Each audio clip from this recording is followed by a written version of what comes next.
जो पार्टी ये कहती हो कि दुनिया की सबसे बड़ी पार्टी है, अध्यक्ष महोदय वो अपना राष्ट्रीय अध्यक्ष नहीं चुन पाए अभी तक। इस सामने जितनी पार्टियां हैं उनका राष्ट्रीय अध्यक्ष उन 5 लोगों को ही चुनना है परिवार के।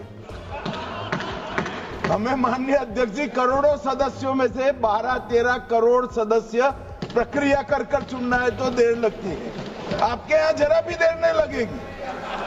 मैं कह देता हूं अभी 25 साल तक आप अध्यक्ष हो जाओ, नहीं बदल सकता।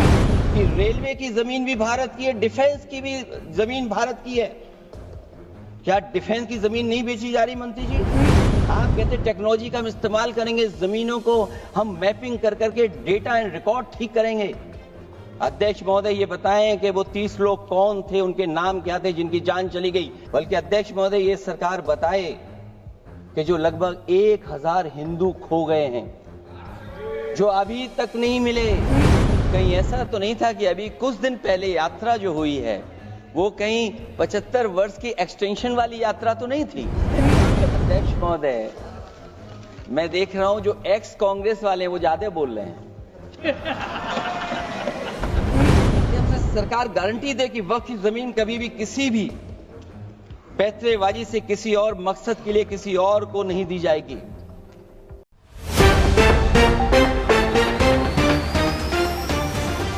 आदरणीय सभापति महोदय, मैं आपका बहुत धन्यवाद देना चाहता हूं कि बहुत ही महत्वपूर्ण और देश के लिए और बड़ी आबादी के लिए भारतीय जनता पार्टी की सरकार में एक और बिल आया है। क्योंकि मेरे से पूर्व में जो हमारे साथी बोले हैं वो माननीय सदस्य हमारे साथ नहीं, लेकिन मैं उनके बहुत सारी बातों से सहमत हूं। और अध्यक्ष महोदय मैं देख रहा हूं जो एक्स कांग्रेस वाले वो ज्यादा बोल रहे हैं।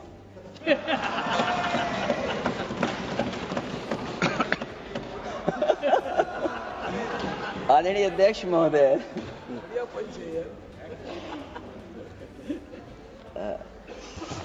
अध्यक्ष महोदय जो आज बिल पेश हुआ है, मैं हिंदी और अंग्रेजी को जो कुछ समझ सकता हूं वो यही मैं कह सकता हूं कि माननीय मंत्री जी ने ये कहा कि ये उम्मीद है। ये उम्मीद कैसे बना है, अंग्रेजी में भी मुझे समझ में नहीं आ रहा कि उम्मीद है, ये हिंदी में भी समझ में नहीं आ रहा कि ये उम्मीद है। यूनिफाइड वक्फ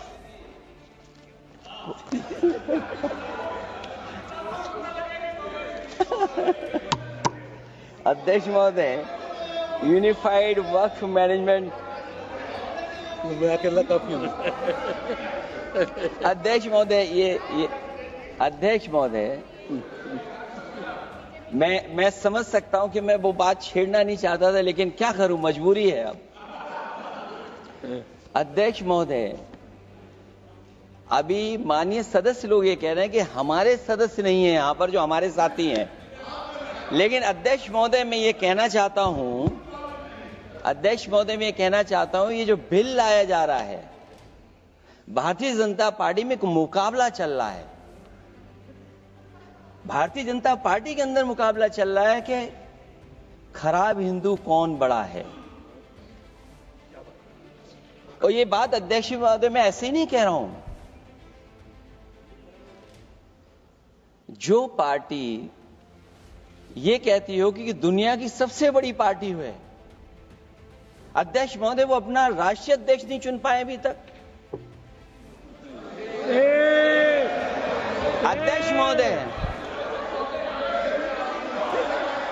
अध्यक्ष महोदय भारतीय जनता पार्टी क्या है?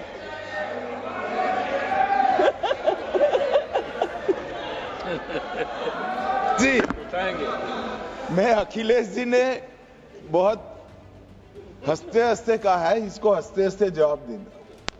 इस सामने जितनी पार्टियां हैं उनका राष्ट्रीय अध्यक्ष उन 5 लोगों को ही चुनना है परिवार के।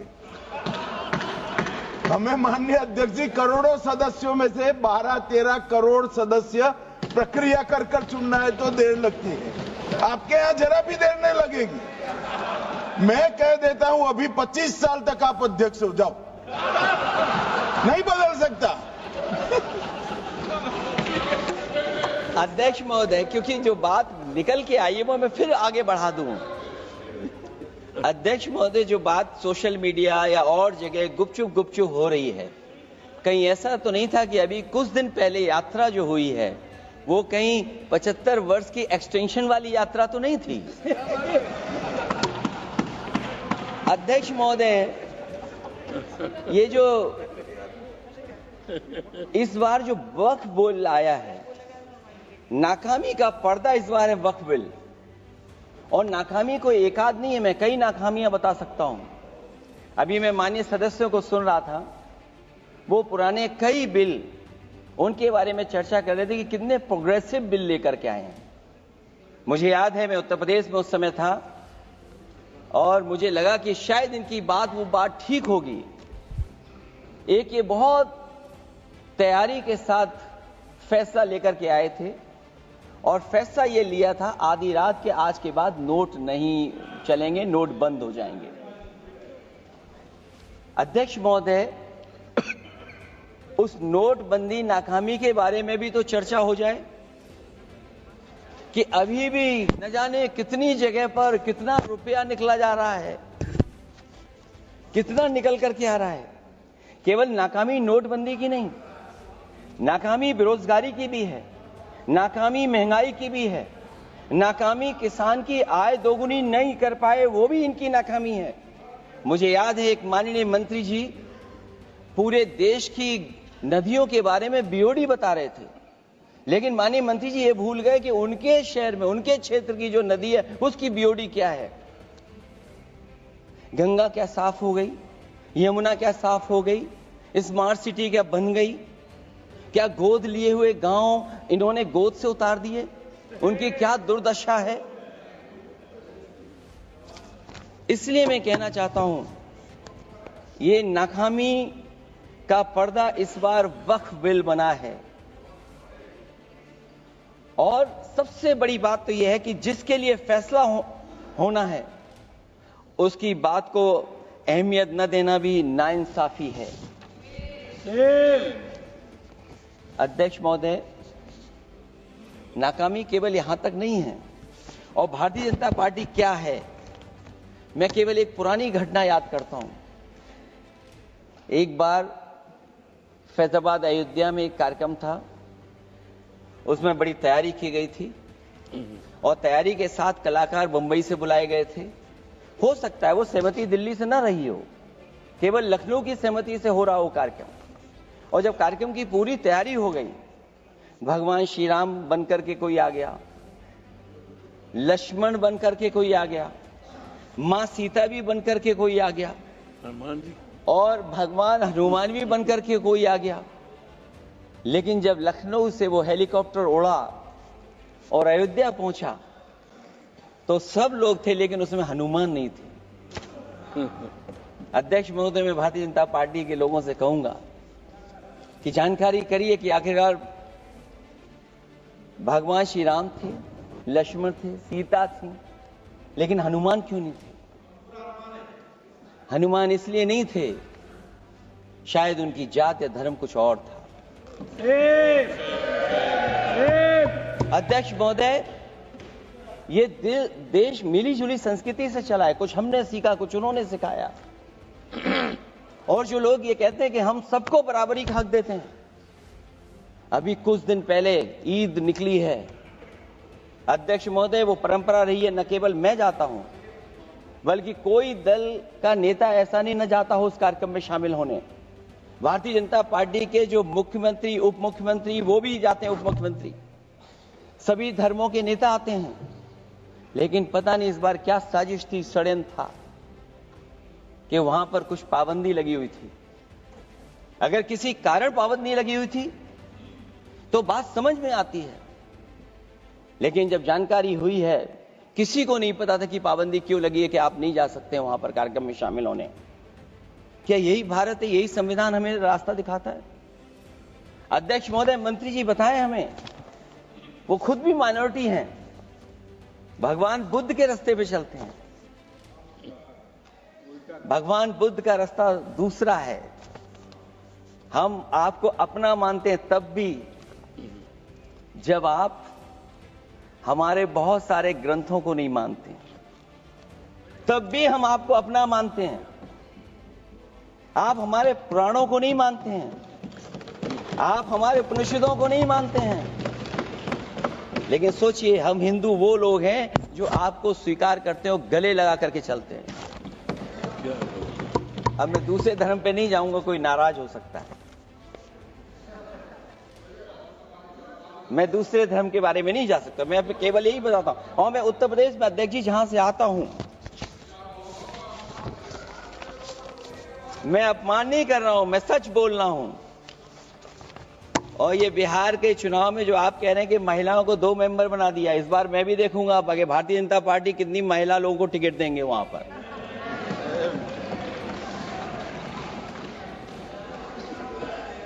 अध्यक्ष महोदय, भाजपा जब भी कोई नया बिल लाती है तो वो अपनी नाकामी छुपाती है।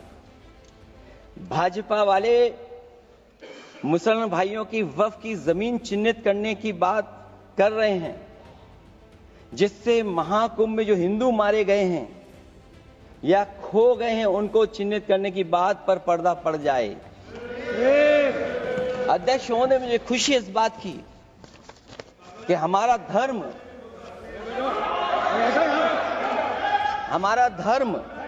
अध्यक्ष महोदय नहीं कुछ कहना चाहते हैं नहीं प्लीज, उनको अलाउ नहीं किया। अध्यक्ष महोदय, कुंभ में आस्था सबकी है, कोई ऐसा नहीं जिसकी आस्था ना हो। और कुंभ कोई पहली बार नहीं हो रहा था। ये भारतीय जनता पार्टी के लोगों ने ऐसा प्रचार किया कि 144 वर्षों के बाद पहली बार महाकुंभ होने जा रहा है और लोग निकल पड़े। सरकार ने कहा कि हमारी तैयारी 100 करोड़ की है। आप कहते टेक्नोलॉजी का हम इस्तेमाल करेंगे, जमीनों को हम मैपिंग कर करके डेटा एंड रिकॉर्ड ठीक करेंगे। अध्यक्ष महोदय, ये बताएं कि वो 30 लोग कौन थे, उनके नाम क्या थे जिनकी जान चली गई। न केवल जान जाने वालों की, बल्कि अध्यक्ष महोदय ये सरकार बताए कि जो लगभग 1000 हिंदू खो गए हैं, जो अभी तक नहीं मिले, जो अभी तक नहीं खोज पाए हैं, वो 1000 हिंदू की सूची कहां है? और फिर धर्म कारोबार की बात है, जो ये लोग गोली। अध्यक्ष महोदय, मैं कार सेवक वाली बात इसलिए नहीं छेड़ना चाहता हूं। अध्यक्ष महोदय, ये शायद माननीय सदस्य जानते नहीं कुछ सच्चाई नहीं जानते। अध्यक्ष महोदय, ये संविधान की वजह से, संविधान को बचाने के लिए, हिंदू एकता को बचाने के लिए कुछ फैसले लिए गए, लेकिन एफआईआर हम लोगों पे नहीं लिखी गई थी। एफआईआर उन पे लिखी गई थी जो बेचारे तैयार हो गए थे सुबह, लेकिन पता नहीं कहां से फोन आया था, कहा था कि अब तैयार तो हो गए हो लेकिन आप शिलान्यास में नहीं आ सकते। बहुत सही। इसलिए बात को इधर से उधर नहीं में ले जाना चाहता। अखिलेश जी, जरा वक्त पे भी आ जाओ। अच्छा, वक्त पे आ रहा हूं। नहीं, वक्त पे अध्यक्ष इसलिए आ रहा हूं क्योंकि वक्त समझने के लिए भारतीय जनता पार्टी की सोच क्या है। और ये अध्यक्ष महोदय जब ये कह रहे हैं कि इससे कारोबार होगा, अध्यक्ष महोदय, धर्म की चीजों से कारोबार नहीं हो सकता। हमारे उत्तर प्रदेश के मुख्यमंत्री जी ने भी कहा कि कारोबार होगा। वो 30 की गिनती में उलझे हुए हैं, जैसे 30 मार खाए वो। उनसे पूछा कि जान कितनी गई, वो 30। उनसे पूछा कि कारोबार कितने का होगा, 30 गुणा 10,000 करोड़। सोचिए, कुंभ हमारा क्या कारोबार की जगह है? और फिर उसका कौन नापेगा, कैसे नालाएगा? और फिर हमारे माननीय मंत्री जी कह रहे हैं कि जमीन, चाहे वो रेलवे की हो, चाहे वो डिफेंस की हो, वो भारत की जमीन है। मैं भी स्वीकार करता हूं कि रेलवे की जमीन भी भारत की है, डिफेंस की भी जमीन भारत की है। क्या डिफेंस की जमीन नहीं बेची जा रही मंत्री जी? अध्यक्ष महोदय, क्या रेलवे की जमीनें नहीं बेची जा रही हैं? अध्यक्ष महोदय, केवल यहां तक नहीं, कितना हस्तक्षेप होता है। वक्फी भारत के इसीलिए तो कहीं ना कहीं वक्फ की जमीन से, अध्यक्ष महोदय, माननीय मंत्री जी बताएं, और मुझे उम्मीद है कि जब जवाब देंगे तो बताएंगे कि वक्फ की जमीन से बड़ा मुद्दा वो जमीन है जिस पर चीन ने अपने गांव बसा लिए हैं, लेकिन कोई बाहरी खतरे पर सवाल बवाल न करे, इसलिए ये बिल लाया जा रहा है। और माननीय मंत्री जहां से आते हैं, जिस प्रदेश से आते हैं, कम से कम ये तो बताएंगे कि वहां कितने चीन ने गांव बसा लिए, घर बन गए हैं। अध्यक्ष महोदय, आपके माध्यम से सरकार गारंटी दे कि वक्फ की जमीन कभी भी किसी भी पैतरेबाजी से किसी और मकसद के लिए किसी और को नहीं दी जाएगी। वक्फ की वर्तमान व्यवस्था में चाहे 5 साल के धर्म पालन की पाबंदी की बात हो, या कलेक्टर से सर्वेक्षण के हस्तक्षेप की बात हो, या वक्फ परिषद या बोर्ड में बाहरियों को शामिल करने की बात हो, इन सब का उद्देश्य मुस्लिम भाइयों के सार्वजनिक अधिकार को छीनकर उनके महत्व और नियंत्रण को कम करना है। ट्रिब्यूनल के निर्णय को अंतिम न मानकर उच्च न्यायालय में लेकर जाने की अनुमति देना दरअसल जमीनी विवाद को लंबी न्यायिक प्रक्रिया में फंसाकर वक्फ भूमि पर कब्जों को बनाए रखने का रास्ता खोलेगा। सबसे बड़ी बात यह कि वक्फ बिल के पीछे की न तो नीति सही है, न नियत। ये देश के करोड़ों लोगों से उनके घर दुकान छीनने की भी साजिश है। भाजपा एक अलोकतांत्रिक पार्टी है, वो असहमति को अपनी शक्ति मानती है। जब देश के अधिकांश राजनीतिक दल वक्फ बिल के खिलाफ हैं, तो उसे लाने की जरूरत क्या है, जो जिद क्यों कर रहे हैं सरकार? वक्फ बिल का लाना भाजपा की सियासी हट है। वक्फ बिल भाजपा की सांप्रदायिक राजनीति का नया रूप है। वो तो आपको काटेगा, और इसलिए काटेगा कि अध्यक्ष महोदय बाहर ये लिखते हैं सत्यमेव जयते, बाहर है लिखते सत्यमेव जयते, भाजपाई अंदर असत्य बात कहते। भाजपा वक्फ बिल लाकर अपने उन समर्थकों का तुष्टीकरण करना चाहती है जो भाजपा की आर्थिक नीति, महंगाई, बेरोजगारी, बेकारी और चौपट अर्थव्यवस्था से उसे छटक गए हैं। क्योंकि अध्यक्ष महोदय, जब से वोट में गिरावट आई है, और खासकर उत्तर प्रदेश में भी, तब से भारतीय जनता पार्टी की कोशिश है कि अपना वोट कैसे संभाला जाए। ये वोट को संभालने के लिए बिल लाया गया है। भाजपा का लक्ष्य वक्फ की जमीनों पर है। इन जमीनों का नियंत्रण अपने हाथ में लेकर इन जमीनों को पिछले दरवाजे से अपने लोगों के हाथों में दे देना चाहती है। भाजपा चाहती है कि वक्फ बिल लाने से मुस्लिम समुदाय को लगे कि उन पर हक को मारा जा रहा है, वो उद्वेलित हों और भाजपा को ध्रुवीकरण की राजनीति करने का मौका मिल सके। क्योंकि अध्यक्ष महोदय, भाजपा का लक्ष्य यह है कि ध्रुवीकरण हो, क्योंकि वो जानते हैं कि ध्रुवीकरण जितना होगा उससे वो लाभ उठाने में आगे रहेंगे। तो ये वक्फ बिल जो लाया जा रहा है, वो अपनी वोट बैंक को संभालने के लिए और समाज को बांट करके ध्रुवीकरण राजनीतिक लाभ लेने के लिए लाया जा रहा है। और अगर इसके लिए नहीं लाया होता तो पहले से जो जितने फैसले लिए सरकार ने, क्या उससे देश और प्रदेश में कोई बड़ा बदलाव आ गया है? अगर स्मार्ट सिटी का बात करें तो कितनी स्मार्ट सिटी बन गई है आपकी? आपके नोटबंदी की वजह से न जाने कितना रुपया कहां निकल रहा है। और डर तो ये लगता है कहीं भाजपा वाले दूसरों के पैसा रख करके न पकड़वा दें।